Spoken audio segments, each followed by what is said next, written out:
Hi అండి అందరికీ. మా జామ చెట్టుకి ఫస్ట్ టైం 1 ఇయర్ బ్యాక్ 2 కాయలు కాసాయండి. మళ్ళీ కాయలేదు. కాస్తుందేమో అని ఎదురు చూసాను కానీ కాయలేదు. నేను ఈ కొమ్మలు విరిచిన విధంగా కిందికి అన్నీ విరిచాను కానీ పైకి ఒకటి విరవలేదు. అందుకని ఇప్పుడు విరిచేస్తున్నాను. వాటికి ఒక్క పింద కూడా పడలేదండి.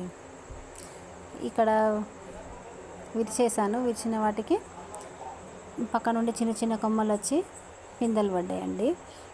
చూడండి, పిందెలు వచ్చాయి, పూత పట్టింది. దీనికైతే 4 ఉన్నాయి. ప్రతి కొమ్మకి చూడండి, ప్రతి కొమ్మకి 2-3 కాయలు పడ్డాయి.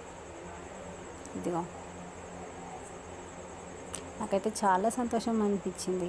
ఈ టిప్ తెలియక అసలు 1 ఇయర్ నుండి ఒక్క కాయ కూడా కాయలేదు. ఈ టిప్ తెలుసుంటే ఎన్ని కాయలు కాసేవో. కానీ కోతులు, మా ఇంటి దగ్గర కోతులు చాలా ఉంటాయండి. కోతులు తిన్న తర్వాత మనం మిగిలేటివి